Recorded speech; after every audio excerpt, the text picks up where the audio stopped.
Hello students, welcome back to our YouTube channel GK Time GKT. Today in this video we discuss about some borrowed feature of Indian Constitution. Let's start.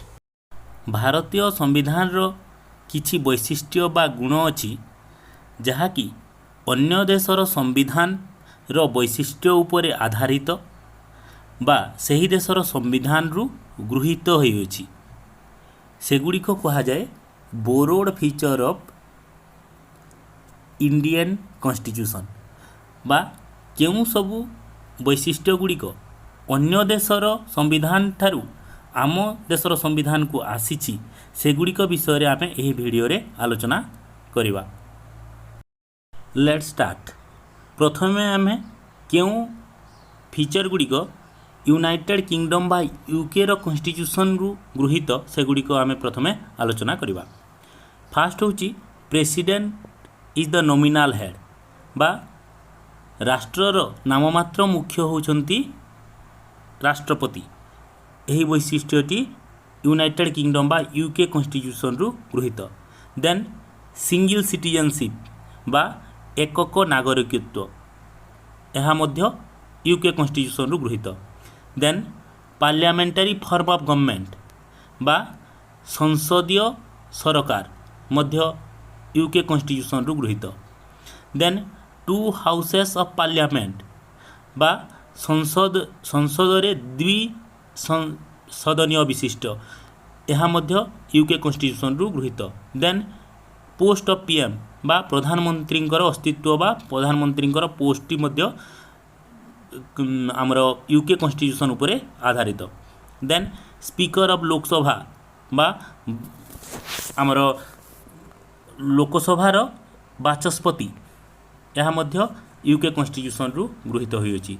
Then lower house more powerful माने निम्न सदन होउछि बेसी शक्तिशाली बा निम्न सदन कोटा लोकसभा होउछि बेसी शक्तिशाली यह मध्य यूके कॉन्स्टिट्यूशन उपरे आधारित। Then cabinet system of minister बा मंत्रिमंडल रे कैबिनेट रो व्यवस्था एही सबु फीचर गुड़िक आमर यूनाइटेड किंगडम रो कॉन्स्टिट्यूशन रु गृहीत होइछि। देन फ्रॉम यूएसए कॉन्स्टिट्यूशन बा अमेरिका रो संविधान रु केउ सबु वैशिष्ट्य गुड़िक अनुसरण करा जाइछि आमे एबे आलोचना करिवा। फास्ट रिटिन कॉन्स्टिट्यूशन बा गोटे लिखित संविधान यही फीचरटी यूएसए कॉन्स्टिट्यूशन रु गृहीत। देन इट्स प्रिएम्बुल बा आम संविधान रो मुखबंध मध्य अमेरिकार संविधान उपरे आधारित। देन फंडामेंटल राइट बा आमर मौलिक अधिकार सबु यूएसए कॉन्स्टिट्यूशन उपरे आधारित बा सेहिटारु गृहीत। Then president is the executive head and chief commander of arm force बा राष्ट्रपति होउछंती कार्यपालिकार मुख्य एवं से होउछंती तीनी सेनार सेनाध्यक्ष।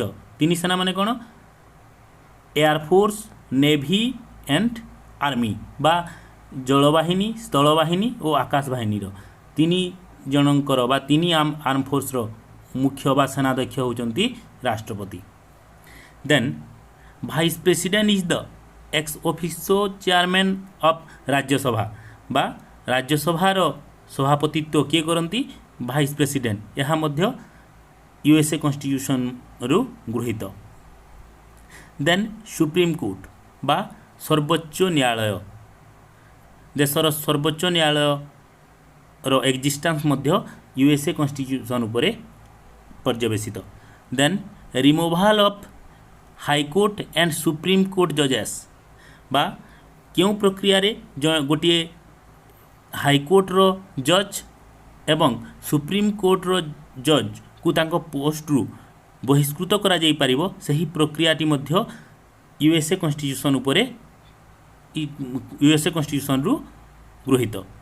Then independent judiciary and judicial review बा आमर न्यायालयर स्वाधीनता मध्य यूएसए कॉन्स्टिट्यूशन उपरे आधारित। देन फ्रॉम यूएसएसआर कॉन्स्टिट्यूशन और रूसियन कॉन्स्टिट्यूशन। रूसियन कॉन्स्टिट्यूशन रु आसी प्लानिंग कमिशन बा योजना कमिशन, आउ गोटे है फंडामेंटाल ड्यूटी बा आमर मौलिक कर्तव्य। यही दुईटी फीचर यूएसएसआर कॉन्स्टिट्यूशन रु गृहीत। Then constitution of Ireland. Ireland रो कॉन्स्टिट्यूशन को कहा जाए कौन इरिश कॉन्स्टिट्यूशन। इरिश कॉन्स्टिट्यूशन रु आसी डीपीएसपी बा directive principle of state policy बा जहाँ को ओडिया रे आमे कहि थाउ निर्देशमूलक आदर्श राष्ट्रनीति। यह या आसी इरिश कॉन्स्टिट्यूशन रु। Then method of election of president बा आमर राष्ट्रपतिंकर निर्वाचन प्रक्रियाटी मध्य आयरलैंड रो कॉन्स्टिट्यूशन उपरे आधारित। And nomination of member to Rajya Sabha by president बा क्यों ग्राउंड रे प्रेसिडेंट बा राष्ट्रपति राज्यसभा को मनोनीत करिथांती विभिन्न सभ्य मानंकु, सही प्रक्रियाटी मध्य आयरलैंड बा इरिश कॉन्स्टिट्यूशन ठारू गृहीत होइछि। Then from constitution of south Africa बा दक्षिण अफ्रिकार संविधान रु कॉन्स्टिट्यूशनल अमेंडमेंट टी गृहीत होइछि। कॉन्स्टिट्यूशनल अमेंडमेंट मीन्स आमर संविधान रो संशोधन प्रक्रिया। यह साउथ अफ्रीका कॉन्स्टिट्यूशन रु गृहीत।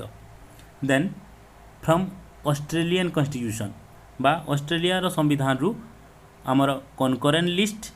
कनकरेंट लिस्ट माने कौन जुग्म तालिका बा आमर संविधान रे तीन तालिका अच्छी। गोटे हूँ सेंट्रल लिस्ट, आउ गोटे हूँ स्टेट लिस्ट, आउ गोटे हूँ कनकरेंट लिस्ट। यही कनकरेंट लिस्टा आसी अच्छी ऑस्ट्रेलिया रो संविधान ठारू। देन लैंग्वेज ऑफ प्रिएम्बुल बा आम संविधान रो मुखबंधर भाषाटी ऑस्ट्रेलिया रो संविधान रु गृहीत होइछि। Then from constitution of Canada बा कनाडा रो संविधान रु कौन सबू फीचर आमर भारतीय संविधान को गृहीत कराई से सब विषय आलोचना करवा। फास्ट है स्ट्रंग फेडरेशन इन सेंटर बा संघीय शासन व्यवस्था रे सेंटर बा केंद्र होउची शक्तिशाली। यही वैशिष्ट्यटी कनाडार संविधान ठारू गृहीत। Then division of power between centre and state बा केंद्र और राज्य मध्य क्षमतार विकेंद्रीकरण रो वैशिष्ट्यटी मध्य कनाडार संविधान रु गृहीत करा जायछि। Then lastly from German constitution बा जर्मनी रो संविधान रु कौन गृहीत करा जायछि जे suspension of fundamental right during emergency बा आमर जातीय जरूरीकालीन परिस्थिति रे किछिटा आर्टिकल अच्छी बा किछिटा धारा अच्छी संविधान रो जोटा कि ऑटोमेटिकली सस्पेंड हो जाए। एग्जांपल नेले आर्टिकल 19। तो यही वैशिष्ट्यटी जर्मनी रो कॉन्स्टिट्यूशन उपरे आधारित बा जर्मनी रो कॉन्स्टिट्यूशन रु गृहीत करा जायछि। तो यही सबू थिला किछिटा इम्पोर्टान्ट बोर्ड फीचर जहाँकि अन्य देशर संविधान ठारू भारतीय संविधान को गृहीत करा जायछि। तो आउ किछिटा जदि मु स्किप करि जायछि सेटा निजे कलेक्शन करिकरी पढ़ि नेबो। विभिन्न एग्जाम रे एही सब बोर्ड फीचर मानक ठारू क्वेश्चन मान आसुछि। For more and more this type of video please like share and subscribe our YouTube channel GK Time GKT and comment for encourage us. Thank you for watching.